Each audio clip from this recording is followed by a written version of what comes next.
Gaza से बड़ी और चिंताजनक खबर सामने आई है। इजराइल के रक्षा मंत्री ने चेतावनी दी है कि अगर हमास इजराइल की शर्तें नहीं माने तो गाजा सिटी बर्बाद हो सकती है।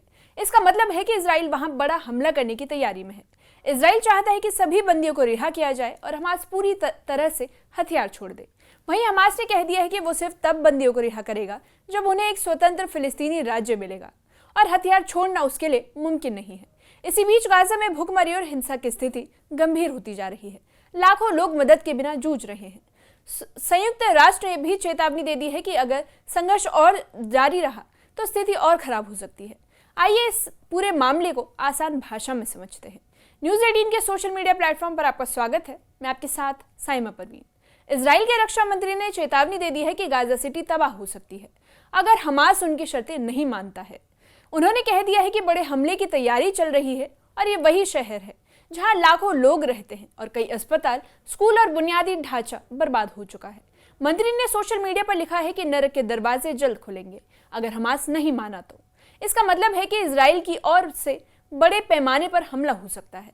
इससे शहर के नागरिक सुविधाएं और सुरक्षा सभी गंभीर खतरे में है। ये एक बहुत ही नाजुक स्थिति है और अगर हमास इजराइल की शर्तों पर नहीं चला तो गाजा सिटी को भारी नुकसान हो सकता है। इजराइल की शर्तें बहुत साफ है। वो चाहता है कि हमास सभी बंदियों को तुरंत रिहा करे और पूरी तरह से हथियार छोड़ दे। इजराइल के मुताबिक यही शांति का सबसे सुरक्षित रास्ता है। वहीं दूसरी ओर हमास ने यह भी कहा है कि वे केवल तभी बंदियों को रिहा करेगा जब उसे स्वतंत्र फिलिस्तीनी राज्य मिलेगा। हथियार छोड़ने पर वो तैयार नहीं है। इसी वजह से शांति वार्ता फिलहाल अटक गई है।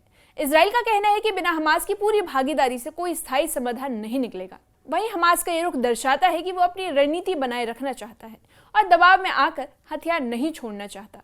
फिलहाल ये बहुत ही नाजुक राजनीतिक और सैन्य संतुलन बन गया है। वहीं प्रधानमंत्री बेंजामिन नेतन्याहू ने अधिकारियों को तुरंत बातचीत शुरू करने का आदेश दे दिया है। इसका मतलब ये हो सकता है कि इजराइल मिस्र और कतर के मध्यस्थता में लंबी बातचीत फिर से शुरू करेगा। आपको बता दें कि अभी तक ये साफ नहीं है कि हमास कितना सहयोग करेगा। बेंजामिन नेतन्याहू का कहना है कि बंदियों की रिहाई और हमास को कमजोर करना उनकी प्राथमिकता है। इजराइल की सरकार इस पर जोर दे रही है कि बिना हमास की भागीदारी के कोई स्थायी समाधान नहीं निकले। अधिकारियों का कहना है कि ये बातचीत बेहद संवेदनशील है क्योंकि गाजा में लाखों लोग रहते हैं और किसी भी गलत कदम से स्थिति और ज्यादा बिगड़ सकती है। इसलिए नेतन्याहू ने तुरंत कार्रवाई का आदेश दे दिया है। इजराइल की सेनाएं गाजा के महत्वपूर्ण इलाकों में पहले से ही तैनात है। इसका मतलब यह है कि बड़े पैमाने पर हमला किसी भी दिन शुरू हो सकता है। गाजा सिटी अभी भी हमास का मुख्य ठिकाना है। यहाँ भूमिगत सुरंगों का जाल बिछा हुआ है। इस हमले में शहर के नागरिक, अस्पताल और स्कूल भी खतरे में होंगे। आपको बता दें कि कई लोग पहले ही विस्थापित हो चुके हैं और बड़ी संख्या में लोग सुरक्षित स्थानों की तलाश में हैं। इजराइल का कहना है कि यह हमला बंदियों को रिहा करने और हमास को कमजोर करने के लिए बहुत जरूरी है, लेकिन इससे नागरिकों और बुनियादी ढांचों पर गंभीर प्रभाव पड़ सकता है। हाल ही में एक नई शांति योजना भी सामने आई है। इसमें चरणबद्ध समझौता शामिल है, जैसे बंदियों का आदान प्रदान और इजराइल की सेना की वापसी। लंबे समय के लिए हथियारों और स्थायी शांति पर चर्चा रहेगी, लेकिन बेंजामिन नेतन्याहू की सरकार इस प्रस्ताव को फिलहाल मंजूरी नहीं दे रही।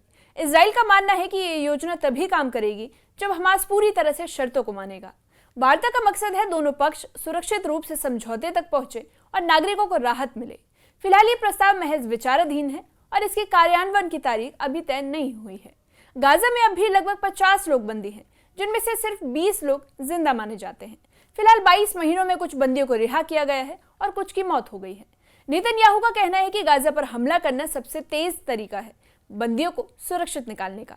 इजराइल का दावा है कि अगर हमास हथियार छोड़ देता है और सभी शर्तें मान लेता है तो स्थिति ज्यादा नियंत्रण हो सकती है, लेकिन हमास की जिद और राजनीतिक स्थिति ने इसे और जटिल बना दिया है।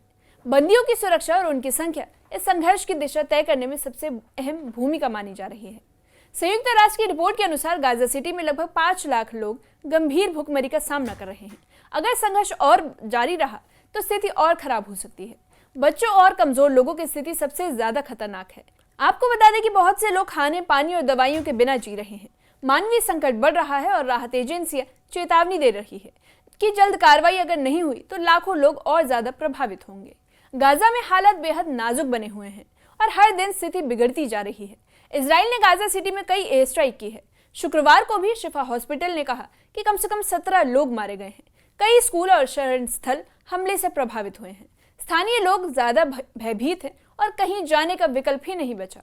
विस्थापित लोग बार बार सुरक्षित स्थान खोज रहे हैं, लेकिन हर जगह खतरा ही मंडरा रहा है। इजराइल का कहना है कि यह कार्रवाई हमास को कमजोर करने और बंदियों को बचाने के लिए जरूरी है, लेकिन इसके चलते आम नागरिकों की जान और सुरक्षा गंभीर स्थिति में है। आपको बता दें कि गाजा के लोग बार बार विस्थापित होने से थक चुके हैं। उनके पास पैसा, संसाधन और ऊर्जा नहीं है। कई लोग बस यही चाहते हैं कि जल्द मौत आए, क्योंकि सुरक्षित नहीं है।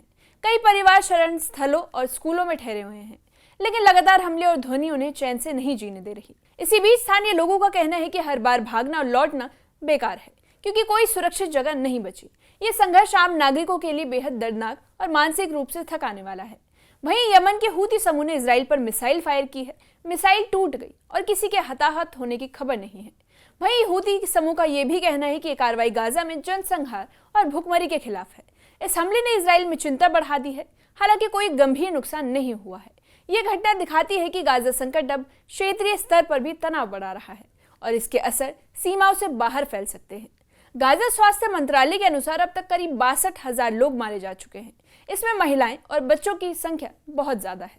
भूख और युद्ध से जुड़ी मौतें भी लगातार बढ़ती जा रही है।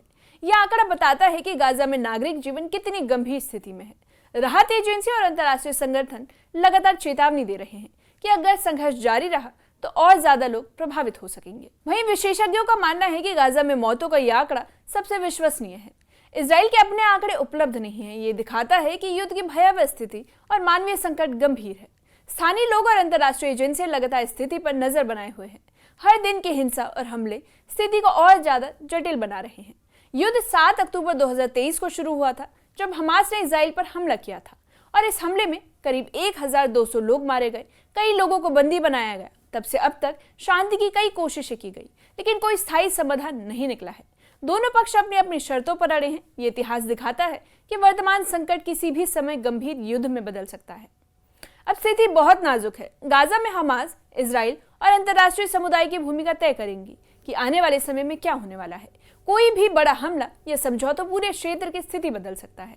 आपको बता दें कि नागरिक, राहत एजेंसियां और राजनीतिक नेतृत्व इस संघर्ष की दिशा तय करेंगे। फिलहाल हर किसी की निगाहें गाजा पर टिकी हुई है और कोई भी हल न होने पर स्थिति और ज्यादा खराब हो सकती है। इस मामले पर आप क्या सोचते हैं? कमेंट सेक्शन में कमेंट करके बताइए।